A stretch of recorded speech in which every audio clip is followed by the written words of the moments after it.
Hi everyone. आप सबकी query आ रही थी कि जो स्कूल प्रोफाइल में लेटेस्ट अपडेट आई है उसके बारे में बताइए। तो आज ही स्कूल प्रोफाइल के बारे में लेटेस्ट अपडेट्स आई हैं कि स्कूल प्रोफाइल में कुछ न्यू कॉलम्स ऐड किए गए हैं और कुछ रूल्स आए हैं जिनके अकॉर्डिंग आपको स्कूल प्रोफाइल को फिल करना है। तो आज डिस्कस करते हैं स्कूल प्रोफाइल के बारे में। नेक्स्ट वीडियो में आपका डालूंगी टीचर्स प्रोफाइल के बारे में, क्योंकि उसमें भी कुछ चीज़ें बताई गई हैं। ठीक है, तो आज स्कूल प्रोफाइल के बारे में डिटेल में डिस्कस करते हैं कि आपकी जो भी क्वेरीज थी स्कूल प्रोफाइल के बारे में, या फिर जो लोग मीटिंग अटेंड नहीं कर पाए थे तो उन्हें नहीं पता कि क्या क्या बताया गया है, तो मैं A to Z आपको सारा बताऊंगी इस वीडियो में कि क्या चीज़ें बताई गई हैं स्कूल प्रोफाइल के बारे में, कौन सी चीज़ें न्यू आई हैं और किस किस फील्ड को आपको, अगर आप फर्स्ट टाइम भी फिल कर रहे हैं तो आपको कैसे फील्ड को फिल करना है, और अगर आपने पहले फिल किया हुआ है तो आपको क्या क्या चेंजेस करने हैं। ठीक है, तो सबसे पहले स्कूल प्रोफाइल कैसे ओपन करते हैं ऑनलाइन में। अगर आप ऑफलाइन फिल कर रहे हैं, आपके पास हार्ड कॉपी है उसमें आप फिल कर रहे हैं, तब तो कोई इश्यू नहीं है। अगर आप ऑनलाइन फिल कर रहे हैं तो आपको कैसे ओपन करना है, गूगल पर जाइए, यूडाइज प्लस टाइप कीजिए, यूडाइज प्लस स्कूल प्रोफाइल पर क्लिक कीजिए, अपना स्टेट सेलेक्ट कीजिए, अपना यूडाइज कैप्चा वगैरह एंटर कीजिए और लॉग इन कर लीजिए। ठीक है, इसके बाद आपको ये वाला पेज मिलेगा। जब आप फर्स्ट पेज पे क्लिक करोगे, ठीक है, 1.1 पर, तो ये वाला पेज आपका ओपन हो जाएगा। इस पेज में आपको क्या करना है, सबसे ऊपर आपका यूडाइज कोड जो कि ऑलरेडी फिल्ड होगा। ठीक है, उसके बाद आपका स्कूल नेम आपको फिल करना है, नेम ऑफ डिस्ट्रिक्ट फिल करना है, आपका यूडाइज ब्लॉक कौन सा है वो फिल करना है। ठीक है, यहाँ तक तो सब अपना अपना फिल करेंगे। उसके बाद तो 1.4 हमारा है स्कूल लोकेशन टाइप। अगर आपका स्कूल गांव में है, विलेज में है, तो आप 1 रूरल लिखेंगे, और आपका जो स्कूल है वो सिटी में है, टाउन में है, तो आप 2 अर्बन लिखेंगे। ठीक है, अगर आपका रूरल है तो आप ये वाला फिल करेंगे। अगर आपने रूरल पे टिक किया है तो आपको ये सारे कॉलम्स जो रूरल वाले दिए हुए हैं ये फिल करने होंगे। अगर आपने अर्बन लिखा है तो अर्बन में आपको नीचे वाले ये कॉलम जो दिए गए हैं ये फिल करने पड़ेंगे। ठीक है, अब इसके बाद आपका नेक्स्ट क्या आ रहा है कि स्कूल एड्रेस 1.5 में आपको फिल करना है स्कूल एड्रेस, 1.6 में आपको फिल करना है अपना पिन कोड, 1.7 में आपको फिल करना है आपकी सीआरसी का नेम, कि आपकी सीआरसी कहाँ है, जहाँ पे आप डॉक्यूमेंट सबमिट करके आते हो, आपका जो क्लस्टर इंचार्ज है जिनसे आप मिलते हो वो सीआरसी आपकी कहाँ है उसका एड्रेस लिखना है। इसके बाद ज्योग्राफिक लोकेशन 1.9, इसके बारे में देखिए, स्पेशली इसके बारे में मेंशन किया गया है कि 1.9 में जो ये लॉन्गिट्यूड और लैटिट्यूड फिल करना होता है। ठीक है, ये वाला आपका जो 1.9 है, इसमें यहाँ पे जो आप लॉन्गिट्यूड और लैटिट्यूड फिल करते हो, इसमें क्या मिस्टेक हो रही है कि जब हम गूगल पे सर्च करते हैं, बहुत से लोगों ने पहले क्या किया था कि कोई कोई अपने स्कूल से फिल नहीं कर रहा होता, क्योंकि स्कूल टाइम पे बहुत सारा ट्रैफिक होता है, कभी सर्वर डाउन है, या फिर अचानक से क्या होता है, ये लोग लास्ट डेट दे देते हैं कि आज आपको स्कूल प्रोफाइल फिल करके देनी ही है। तो उस टाइम पे जो बंदा घर पे होता है वो घर से ही लोकेशन सर्च करता है और लॉन्गिट्यूड लैटिट्यूड डाल देता है। उसकी वजह से वहाँ पे जब फॉर्म जाता है वो ये लॉन्गिट्यूड लैटिट्यूड डाल के देखते हैं तो स्कूल की लोकेशन कुछ और मिलती है और इसमें कुछ और डला हुआ है। तो ये गलती नहीं करनी है, ये लॉन्गिट्यूड और लैटिट्यूड आपको स्कूल में ही बैठ के वहीं पे अपना गूगल मैप ओपन करके वहीं पे वो सर्च करना है। प्लस में एक पॉइंट और इन्होंने बताया है कि जो शॉर्ट में आता है, जैसे 28.3 ई आ जाएगा, तो वो ई वाला वो लैटिट्यूड या फिर लॉन्गिट्यूड हमें नहीं लेना है, हमें फुल वाला लेना है कि 28.3927 ऐसे करके जो पॉइंट के बाद 5 डिजिट्स पूरी होनी चाहिए, पूरा लैटिट्यूड लेना है, पूरा लॉन्गिट्यूड लेना है। ये नहीं करना जो ई वाला है वो नहीं लेना, पूरा वाला लेना है। ठीक है, अगर आप यहाँ पे ई लिखोगे कि 22 पॉइंट ई, 23 पॉइंट ई, ऐसे पॉइंट ई में जो आ रहा है ना आपका, वो नहीं लेना गूगल मैप से, पूरा फुल वाला लेना है जो पॉइंट के बाद आपकी 5 डिजिट्स हों। तो 1.9 में आपको ये चीज़ ध्यान रखनी है। 1.10 में आपको अपना मोबाइल नंबर, अपना जो आपका एसटीडी कोड है, लोकल नंबर है, लैंडलाइन नंबर, अपनी ईमेल आईडी वगैरह, ये सब आपको डालना है। ठीक है, तो ये सब तो आप डाल ही लोगे। इसके बाद 1.11 में आपको अपने जो हेड है, प्रिंसिपल है, उसकी डिटेल्स डालनी है, ठीक है। यहाँ पे उनका नेम लिख देना है। तो ये आपका पेज जो है वो फिल हो जाएगा। इसके बाद आपको नेक्स्ट पेज पे चलना है। इस पेज में यही सारी चीजें थी, ठीक है। इसके बाद हमारा ये पेज ओपन हो जाएगा। इस पेज में सबसे ऊपर देखिए मोबाइल नंबर लिखा हुआ है। यहाँ पे आप लोग क्या मिस्टेक करते हैं कि यहाँ पे स्कूल का मोबाइल नंबर डाल देते हैं, जबकि यहाँ पे प्रिंसिपल का मोबाइल नंबर डालना है। क्योंकि पिछले पेज पे आपने प्रिंसिपल का नेम डाला था ना, तो ये प्रिंसिपल का डेटा चल रहा है, तो यहाँ पे प्रिंसिपल का मोबाइल नंबर डालना है। और अब ये और भी ज़्यादा इंपॉर्टेंट इसलिए हो गया है क्योंकि जो नंबर आप यहाँ पे डालोगे उसी नंबर से आपका जो अपार मॉड्यूल है वो कनेक्ट होगा, उसी नंबर पर आपके अपार मॉड्यूल का पासवर्ड आएगा। अब कुछ लोग लॉगिन इसी वजह से नहीं कर पा रहे हैं क्योंकि यहाँ पे उन्होंने पहले कोई भी नंबर डाल दिया था और अब जो प्रिंसिपल का नंबर है वो अलग है और वो लोग जो नंबर पहले डाला था उससे वो पासवर्ड जो है वो एक्सेस नहीं कर पा रहे हैं, ठीक है। तो यहाँ पे प्रिंसिपल का नंबर ही डालना है और करेक्ट वाला डालना है जो कि चल रहा हो, ठीक है, ताकि आप अपार मॉड्यूल में एक्सेस कर पाओ अपार मॉड्यूल, ठीक है। इसके बाद यहाँ पे ईमेल डालनी है। ईमेल यहाँ पे आप प्रिंसिपल की भी डाल सकते हो, स्कूल की भी डाल सकते हो, ये आपकी चॉइस है, ठीक है। नेक्स्ट में 1.12 में आपको बताना है कि स्कूल कैसा है। तो स्कूल प्राइवेट है तो प्राइवेट लिखिए, गवर्नमेंट है तो गवर्नमेंट लिखिए। नेक्स्ट जो ये डिटेल्स दी हुई हैं, इसका आपको इन डिटेल्स का आपको कुछ भी फिल नहीं करना, ये ऑलरेडी फिल्ड आएंगी, ठीक है। इसमें आपको कुछ नहीं करना, बस आपको एक चीज़ क्या ध्यान रखनी है कि इसके जो ये बॉक्सेस हैं 1.12 का सी वाला जो बॉक्स है, जो ये ब्लैंक बॉक्स पड़े हैं, इनको कभी भी ब्लैंक नहीं छोड़ना। इनमें या तो डैश लगा दीजिए या तो नॉट अवेलेबल लिख दीजिए, ताकि ये रहता है कि ये बॉक्सेस आपने पढ़ लिए। ये भी एक मिस्टेक मानी जाती है अगर आप इन्हें बिना डैश लगाए या बिना नॉट अवेलेबल लिखे भेज देते हैं।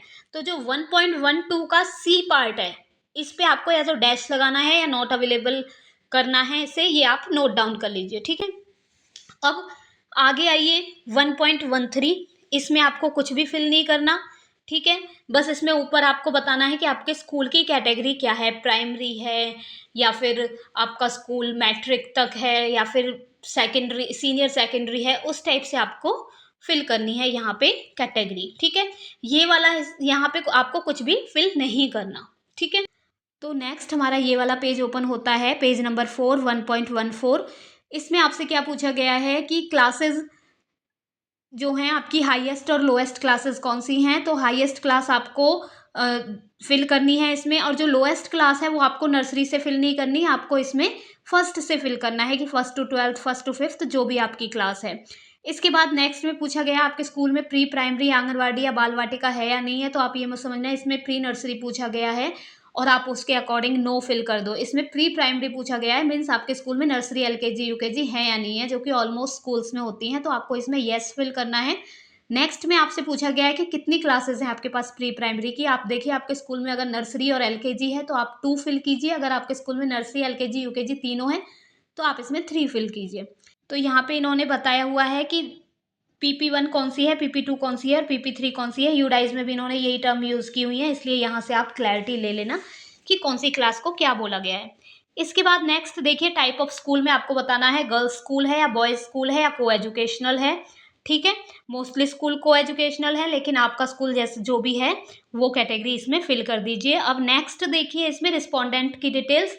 इसमें आपको ध्यान रखना है, मोस्टली स्कूल ने लास्ट टाइम क्या मिस्टेक की है कि इसमें प्रिंसिपल का की डिटेल्स डाल दी हैं, या तो रिसेप्शन की डिटेल डाल दी हैं या एडमिन की डिटेल डाल दी हैं। इसमें उस बंदे की डिटेल डालनी है जो आपके स्कूल का यूडाइज हैंडल कर रहा है, यूडाइज की एंट्रीज कर रहा है, क्योंकि वहाँ से जब भी कोई कॉल आती है तो प्रिंसिपल को या एडमिन वालों को या रिसेप्शन वालों को यूडाइज के बारे में कोई आइडिया नहीं होता है कि वो क्या पूछ रहे हैं, और कोई रिस्पॉन्स ढंग से नहीं जा पाता है। इसलिए इस बार उन्होंने स्पेशली बोला है कि इसमें वही बंदा अपनी डिटेल्स एंटर करे जो यूडाइज की नॉलेज रखता है, ताकि हम टाइम पे जब कॉल करें तो हमें एक प्रॉपर आंसर मिल पाए, ठीक है। तो इसमें रिस्पोंडेंट की name, mobile number, email ID और वो किस पोजीशन पे है, रिस्पोंडेंट टाइप में जाएगा कि वो आपके स्कूल में टीचर है, एडमिन में है या रिसेप्शन में है, क्या है, और यहाँ पे उसका नेम, मोबाइल नंबर और उसकी ईमेल आईडी जाएगी, ठीक है। इसके बाद ईयर, ये वाला सेशन आपका कब स्टार्ट हुआ, ये वाली डेट फिल की हुई है, और कब एंड हुआ है, इस डेट को एंड होगा। ठीक है। अब नेक्स्ट में कि स्कूल कब एस्टेब्लिश हुआ, तो आपका स्कूल जिस भी ईयर में ऐड हुआ हो, बना हो, स्टार्ट हुआ हो, वो ईयर आप यहाँ पे डालेंगे। नेक्स्ट है ईयर ऑफ रिकॉग्निशन कि आपके स्कूल को रिकॉग्निशन कब मिला।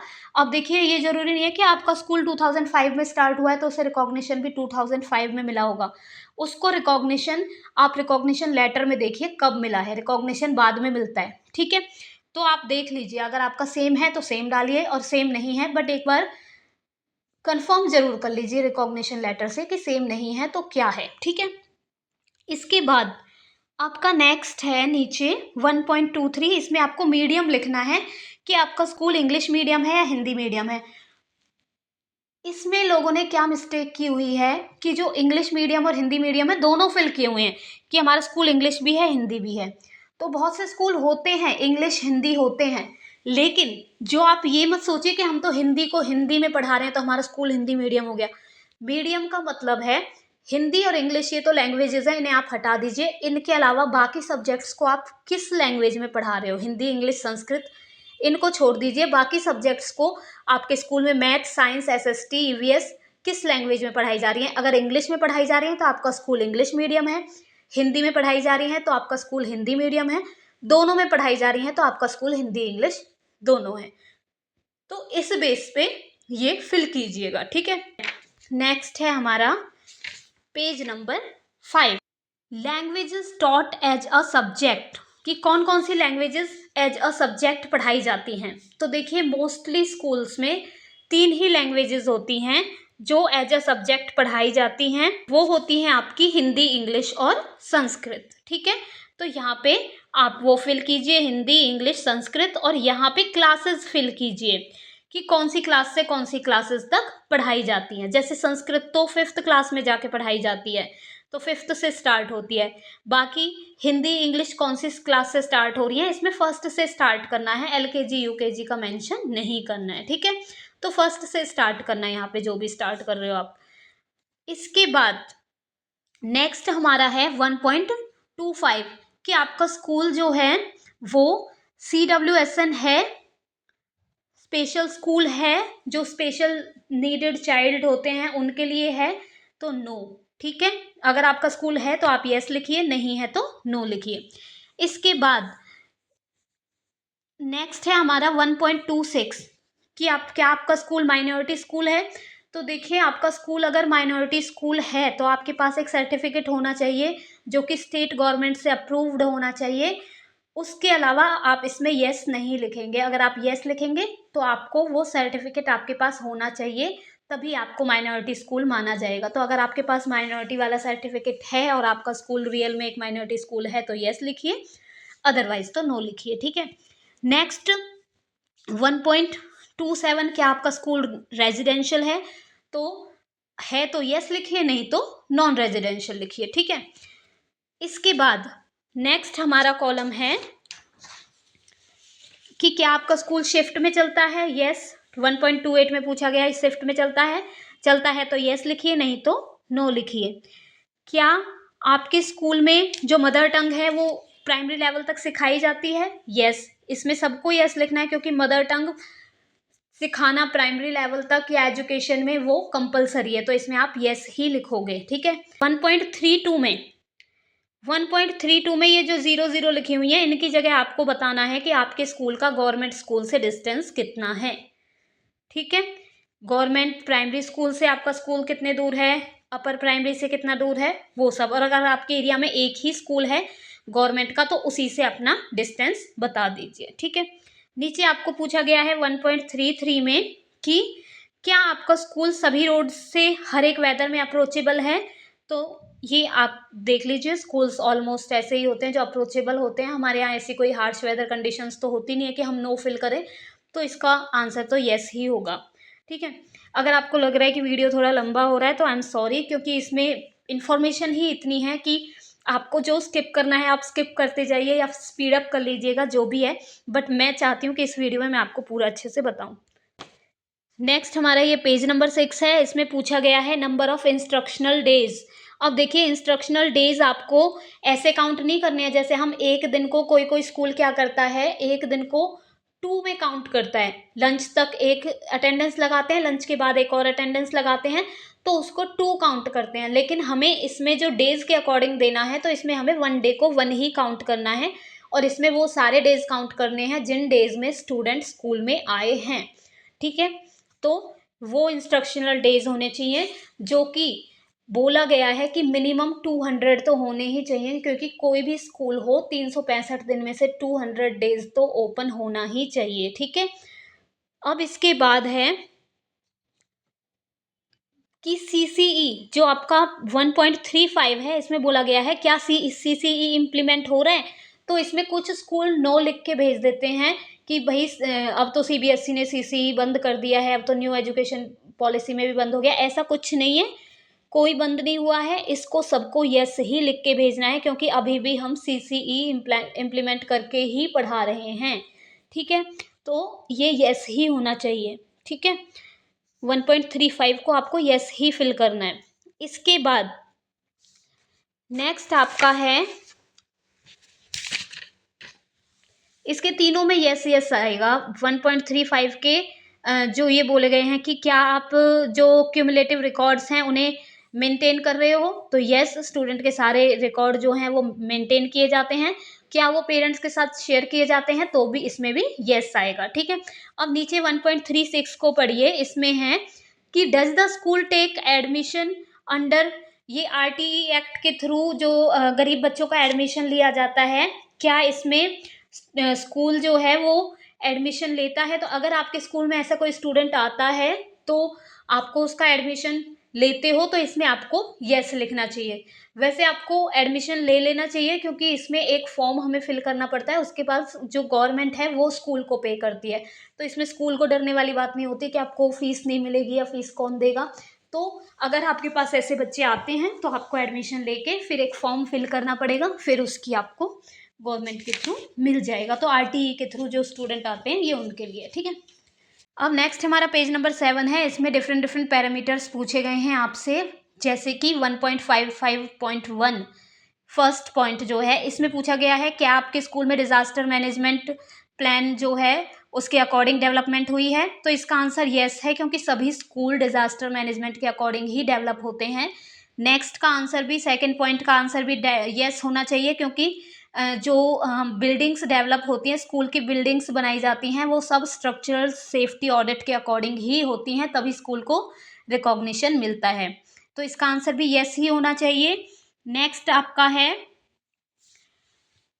Weather non structural safety audit has been conducted, इसका आंसर भी येस होना चाहिए।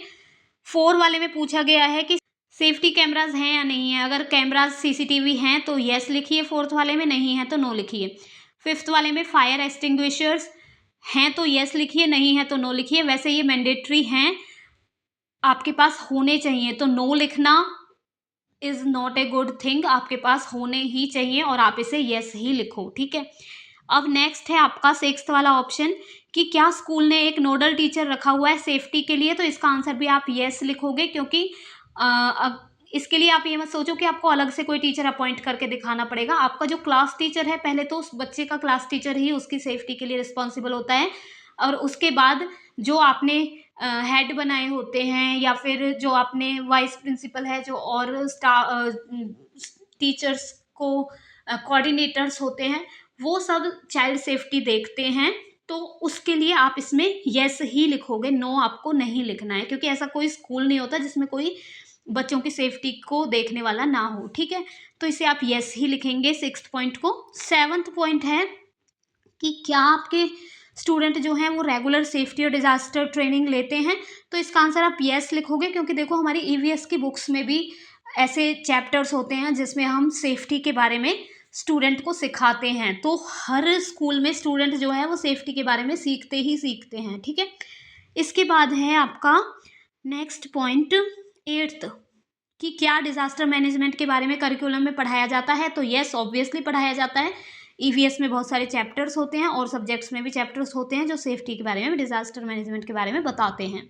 ठीक है, 9 में पूछा गया है कि क्या स्कूल में गर्ल्स के लिए सेल्फ डिफेंस ट्रेनिंग है तो येस, नहीं है तो नो लिखिए। अगर आप ऊपर वाले कॉलम में यहाँ पे येस लिखोगे तो आपको नीचे वाले में नंबर ऑफ गर्ल्स बताना पड़ेगा कि कितनी गर्ल्स को आपने ट्रेनिंग दी है। अगर आप नो लिखोगे तो ये वाले को आप ब्लैंक छोड़ के डैश लगा सकते हो, ठीक है।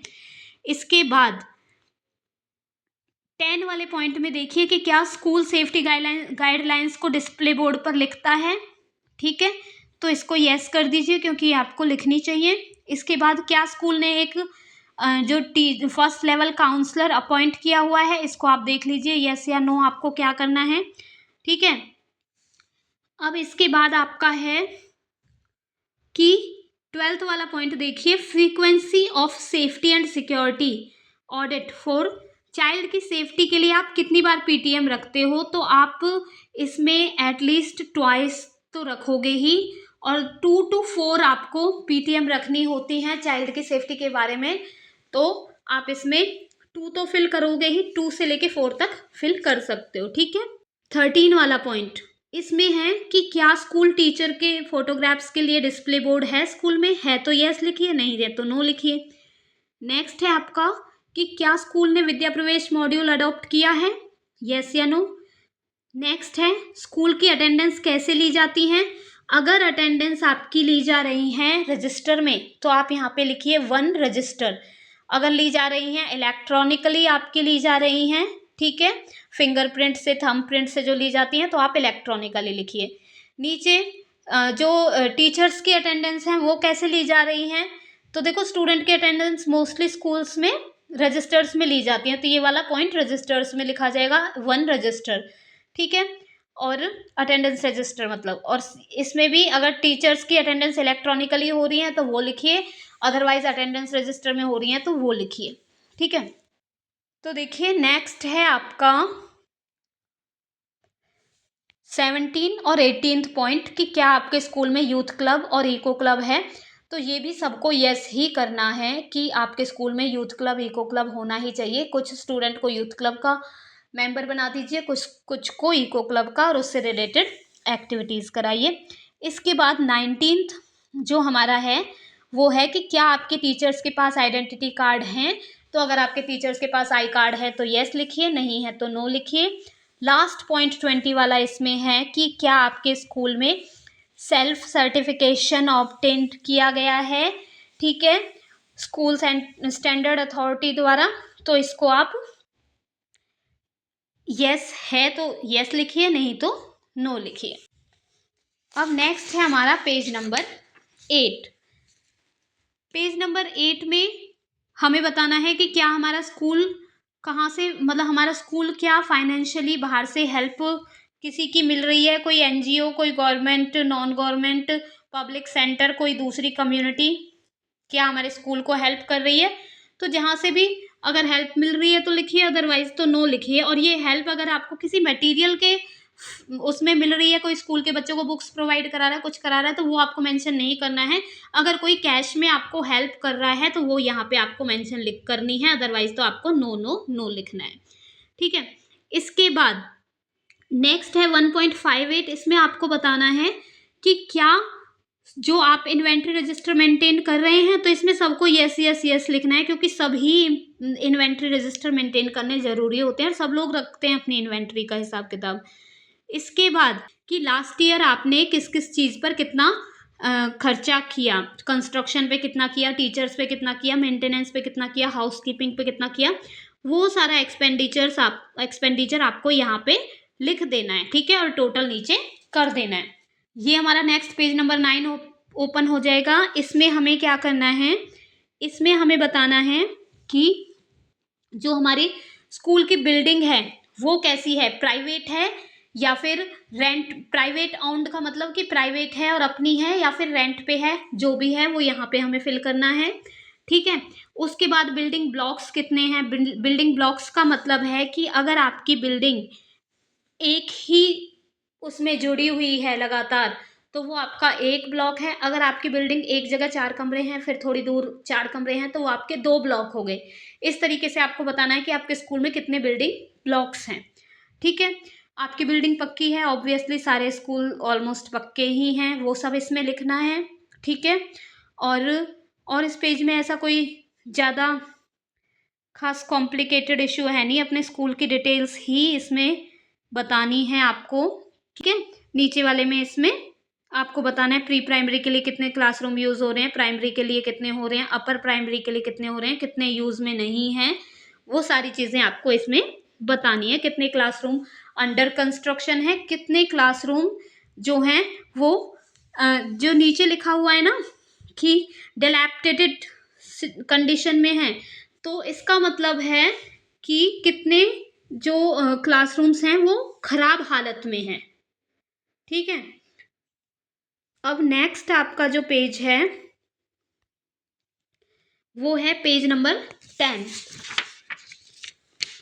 पेज नंबर 10 पे आपसे पूछा गया है कि आपके क्लासरूम कितने क्लासरूम कच्चे हैं, कितने पक्के हैं, वही सब आपको बताना है।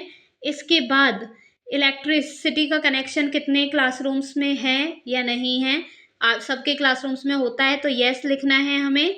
इसके बाद नीचे की फ़ैन कितने हैं, एसी कितने हैं, कितने कमरों में हैं, हीटर कितने कमरों में है, वो सब लिखना है। उसके बाद टोटल नंबर ऑफ रूम्स आपको बताने हैं कि क्लासरूम से अलग दूसरे अदर रूम्स कितने हैं वो बताने हैं 2.6 में। और फिर इसके बी पार्ट में आपको बताना है कि हेडमास्टर के लिए सेपरेट रूम है या नहीं है, लाइब्रेरी के लिए है या नहीं, वाइस प्रिंसिपल के लिए है या नहीं, गर्ल्स के लिए है या नहीं, और स्टाफ रूम है नहीं है, और बाकी एक्टिविटीज़ के लिए आर्ट रूम वगैरह है या नहीं है, लाइब्रेरी है या नहीं है। ठीक है, वो सारे इसमें फिल करने हैं। 2.7 में बताना है कि टॉयलेट है या नहीं है।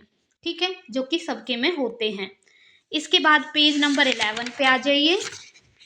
पेज नंबर 11 में हमें बताना है कि सारा इसमें वही बताना है कि कितने टॉयलेट हैं, कितने फंक्शनल हैं, कितने नॉन फंक्शनल हैं, वो सारी चीज़ें इसमें बतानी है। ठीक है, गर्ल्स के कितने हैं, बॉयज़ के कितने हैं, किस में वाटर फैसिलिटी है, किस में वाटर फैसिलिटी नहीं है, ड्रिंकिंग वाटर के टैप्स कितने हैं, ये सारे आप पढ़ेंगे 1 बाय 1 आप इसे फिल कर देंगे। ठीक है, इसमें वही सारी इन्फॉर्मेशन आपसे पूछी गई है कि कितने हैंड पंप हैं, कितने बोरवेल है या नहीं है, टैप वाटर से यूज़ करते हो, आरओ है या नहीं है, वही सारा है। ठीक है, इसके बाद पेज नंबर 12 पे आ जाइए। 12 में आपसे पूछा गया है कि जो आपका ड्रिंकिंग वाटर है वो आपने लैब में टेस्ट कराया है या नहीं है, उसके लिए यस या नो फिल करना है। ठीक है, स्कूल में रेन वाटर हार्वेस्टिंग है या नहीं है, तो ये यस ही करना है क्योंकि एक टाइम पे सब स्कूल्स के लिए ये कंपलसरी की गई थी। ठीक है, और इसके बाद आगे है कि स्कूल में लाइब्रेरी, बुक कॉर्नर या रीडिंग कॉर्नर है या नहीं है। अब देखिए, लाइब्रेरी का मतलब है कि आपके स्कूल में सभी तरीके की बुक्स, बुक बैंक का मतलब है अपने सब्जेक्ट से रिलेटेड बुक, अपनी जो आप स्कूल में पढ़ाते हैं वो वाली बुक्स। ठीक है, और रीडिंग कॉर्नर का मतलब है कोई भी कॉमिक बुक XYZ, तो उस हिसाब से इसे फिल कीजिएगा। नेक्स्ट आपका है स्कूल में फुल टाइम लाइब्रेरियन है या नहीं है, स्कूल में न्यूज़पेपर मैगजीन आते हैं या नहीं, बच्चों को आप इश्यू कराते हो या नहीं, कितनी बार इश्यू कराते हो। आपको फिल करना है कि कितनी बार इश्यू कराते हो। एटलीस्ट इसमें आपको 12 तो फिल करना ही करना है कि हाउ मैं, ये है आपका 2.11 का डी वाला पार्ट। इसको आप लिख भी लो, बेशक नोट कर लो कि 2.11 के डी वाले पार्ट में एटलीस्ट आपको 12 तो लिखना ही है। 12 का मतलब है कि हर एक महीने में आप एक बार तो बच्चों को बुक रीड करने के लिए देते ही हो, लाइब्रेरी बुक्स। ठीक है, क्योंकि आपने लाइब्रेरी में यस लिखा है तो यहाँ पे ये भी तो शो करना होगा कि एटलीस्ट महीने में एक बार तो बच्चे पढ़ते हैं ना लाइब्रेरी बुक्स, तो इसमें 12 तो लिखना ही लिखना है। बाकी आप इसमें 12 लिख सकते हो, 24, 36 कितना भी लिख सकते हो, पर 12 के मल्टीपल में ही लिखना। तो फ्रेंड्स, आपकी जो जो इम्पोर्टेंट थिंग्स थी वो मैंने सारी कवर कर ली हैं। बाकी आपको अपने स्कूल की बिल्डिंग्स, उसके रूम, आपकी लैब, आपके लैब में क्या क्या इक्विपमेंट हैं, वो सारी चीज़ें फिल करनी है जो कि आप अपने अकॉर्डिंग फिल कर सकते हो। अगर फिर भी आपको उसके लिए वीडियो चाहिए तो मैं आगे एक और पार्ट बना दूंगी। बाकी ये पार्ट बहुत लंबा हो रहा था तो इसलिए मुझे ये वीडियो यहीं एंड करना पड़ेगा। If you are facing any problem in UDIS, MIS or any other technical issues, then please let me know through comment. Thanks for watching this video till end, and I will surely help you out. I will always try to help you through my comments. Thank you.